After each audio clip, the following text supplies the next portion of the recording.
नमस्कार। संस्कृति आईएएस के YouTube चैनल में आप सभी का स्वागत है। मेरा नाम निशांत सक्सेना है। इस वीडियो को बनाने का उद्देश्य यह है कि किसी भी आपदा से निपटने हेतु संस्कृति आईएएस द्वारा क्या क्या तैयारियां की जा रही हैं उसके बारे में हम चर्चा कर सकें। क्योंकि अभी हाल ही में मुखर्जी नगर के इतिहास में एक दुर्भाग्यपूर्ण घटना घटी जिसके विक्टिम कहीं ना कहीं हम भी रहे। हालांकि ऐसी भयावह घटना भविष्य में ना घटे, ईश्वर से ऐसी प्रार्थना है। लेकिन इसके साथ ही ऐसी किसी भी आगजनित घटना को रोकने के क्या क्या उपाय हो सकते हैं वो संस्कृति आईएएस द्वारा किए गए हैं। इसकी चर्चा मैं आज इस वीडियो के माध्यम से करना चाहता हूं। और साथ ही इस पूरी श्रृंखला में आज जो हम बात करेंगे कि जो आपका क्लासरूम है उसमें क्या क्या हमने सुरक्षा के उपाय किए गए हैं उस पर चर्चा करेंगे। किसी भी कोचिंग के 3 आधारभूत स्तंभ होते हैं। सबसे पहले उसमें टीचर, उसके बाद उस संस्थान में काम करने वाले स्टाफ और उसके बाद उस संस्थान में पढ़ रहे सभी छात्र छात्राएं। संस्कृति आईएएस की जिम्मेदारी इन तीनों पर समान रूप से लागू होती है। तीनों आधारभूत स्तंभों के प्रति संस्कृति आईएएस अपनी जिम्मेदारी उठाने में पूर्ण रूप से समर्थ है, सक्षम है। तो आइए अब हम बात करते हैं कि इस श्रृंखला का आज पहला वीडियो जो हमारा क्लासरूम कैसा है उसमें क्या क्या तैयारियां हमने आप लोगों के लिए की हैं उसके लेआउट प्लान से हम आज शुरू करते हैं। तो आइए अब हम चलते हैं इस क्लासरूम के लेआउट प्लान पर, जहां अब 11 जुलाई से आपकी कक्षाएं शुरू हो रही हैं।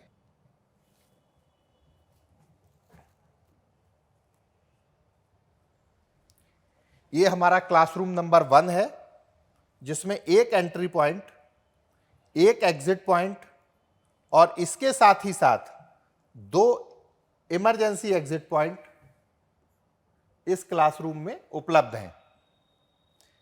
इसके अलावा हम और इक्विपमेंट्स की बात करें तो हमारे पास टोटल 10 फायर सिलेंडर,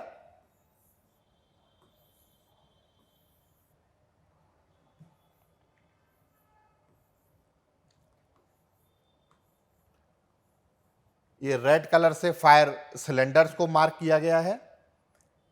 ये ब्लू कलर्स जो है चेयर्स का है। इस क्लासरूम में टोटल 300 की कैपेसिटी रहेगी। ये वाइट कलर से आपको स्मोक डिटेक्टर शो किए गए हैं, इनकी भी संख्या टोटल 10 है इस क्लासरूम में। इसके अलावा अगर हम बात करें तो ये रेड कलर से ये फायर बॉल शो की गई है जिनकी संख्या इस क्लासरूम में 3 है। इसके अलावा ये जो अभी मैंने आपको लेआउट के माध्यम से इवैक्यूएशन प्लान अपना बताया अपने क्लासरूम का, इसको मैं भौतिक रूप से भी आपको दिखाऊंगा। तो आइए अब चलते हैं, मैं आपको अपना क्लासरूम विजिट कराता हूं। हम आ चुके हैं अपने क्लासरूम नंबर 1। जैसा कि मैंने आपको बताया था, ये हमारा क्लासरूम नंबर 1 है जो ग्राउंड फ्लोर पर स्थित है, मेन रोड पर। तो आइए अब हम एंट्री पॉइंट से आगे चलते हैं।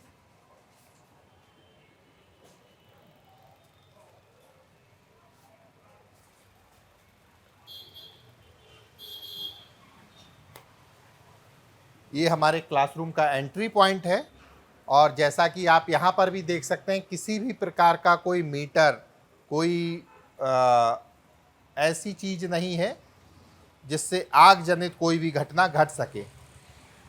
कोई भी खुली हुई वायर नहीं है किसी भी प्रकार की।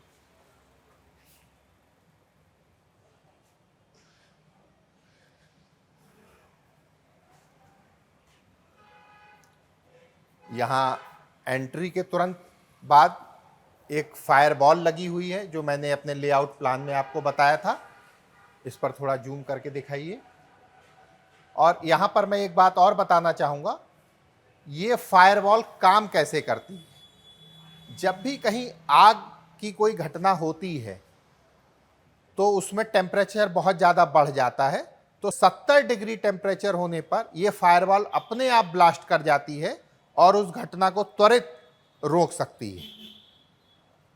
इसके बाद ये जो हमारे स्मोक डिटेक्टर मैंने बताए थे 10 लगे हुए हैं, उनका फायर अलार्म है। इस पर एक बार जूम करके दिखाइए।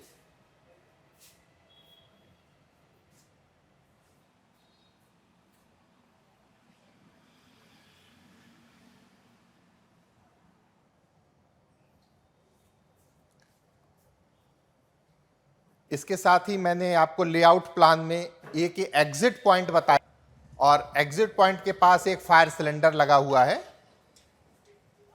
ये यहां से वापस हम उसी रोड पर आ सकते हैं जो मैंने आपको दिखाई थी, जहां से हम शुरू किए थे वीडियो के साथ। ये हमारा एग्जिट पॉइंट है और चूंकि एंट्री पॉइंट से भी आप एग्जिट हो सकते हैं।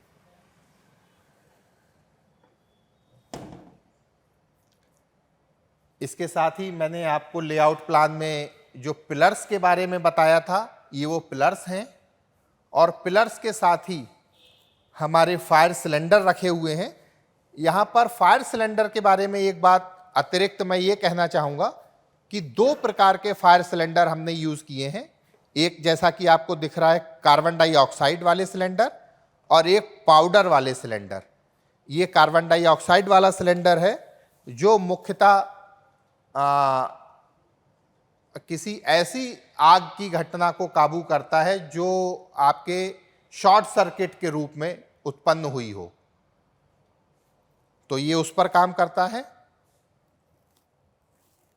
एक पिलर के पास ये फायर सिलेंडर है। इसके अलावा दीवार पर जो मैंने आपको लेआउट प्लान में दिखाया था, इस पर जरा फोकस कीजिएगा। ये सिलेंडर पाउडर वाले हैं। इसके साथ ही एक इस पिलर पर CO2 वाला फायर सिलेंडर आ गया है।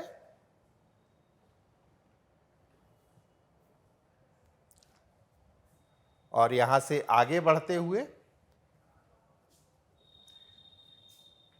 ये हमारा OBS सिस्टम है। हालांकि इसमें लाइट की वायर्स बहुत कम होती हैं, अधिकतर इंटरनेट की वायर्स हैं, लेकिन फिर भी हमने प्रिकॉशनरी एक फायरवॉल और CO2 वाला सिलेंडर यहाँ भी हमने लगाया हुआ है। और इसी के साथ में मैं यहाँ पर एक चीज़ और बताना चाहूँगा, ये कि हमारा इमरजेंसी एग्जिट पॉइंट है जो पीछे की तरफ खुलता है। तो इस रूप में इस तरफ इस वाली दीवार पर जो मैंने आपसे बात की थी फायर सिलेंडर्स की, एक बार इन पर कैमरा करके दिखाइए।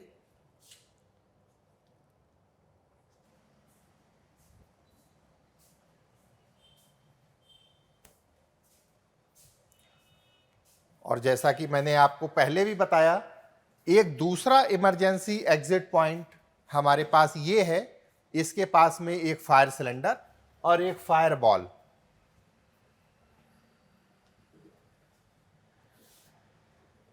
ये फायर बॉल और इस इमरजेंसी एग्जिट से अब हम लोग बाहर की तरफ निकलेंगे।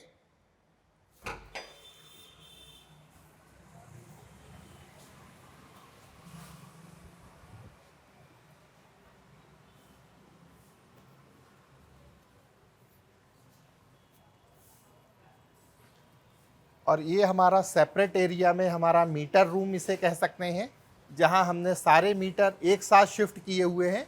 और यहाँ पर फायर बॉल और CO2 वाला सिलेंडर हमने यूज़ किया है। एक बार इनको ज़रा जूम करके दिखाइए।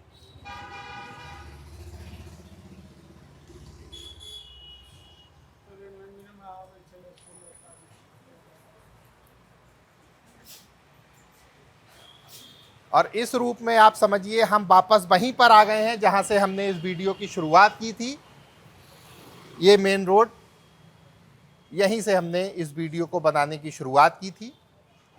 तो आइए हम चलते हैं। जैसा कि मैंने आपको अपने लेआउट प्लान में बताया था कि इस क्लासरूम में टोटल 10 स्मोक डिटेक्टर लगे हुए हैं। एक बार कैमरा जूम करके दिखाइए। अब मैं इसका आपको एक डेमो भी दिखाऊंगा।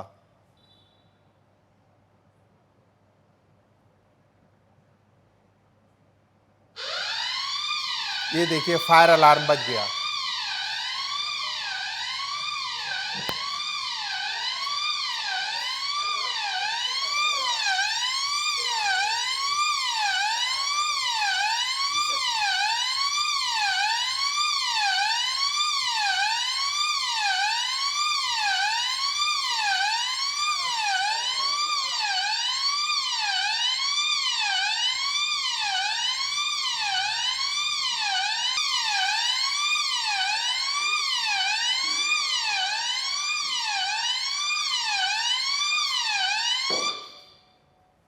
तो जैसा कि आपने देखा, हमारी तैयारी इस स्तर पर रहती है कि अगर ये फायर अलार्म बोला तो हमारा जितना भी ट्रेंड स्टाफ है वो तुरंत जो बाहर आउटसाइड एरिया में जो फायर सिलेंडर रखे हुए हैं उनको लेकर के तुरंत आए और सिचुएशन को कंट्रोल करें। और जैसा कि आज इस श्रृंखला का पहला वीडियो हमने अपने क्लासरूम का दिखाया आपको कि किस प्रकार से हमने क्लासरूम में किसी भी ऐसी घटना को रोकने के लिए क्या सुविधाएं, क्या उपाय किए जा सकते हैं। इसी श्रृंखला के अगले वीडियो में मैं आपको दिखाऊंगा कि हमारे स्टाफ के लिए हमने क्या क्या सुरक्षा उपाय किए हैं और साथ ही हमारे टीचर्स के जो केबिन हैं उनमें हमने क्या क्या सुरक्षा उपाय किए गए हैं। इनकी भी जानकारी आपको जरूर साझा करूंगा। धन्यवाद।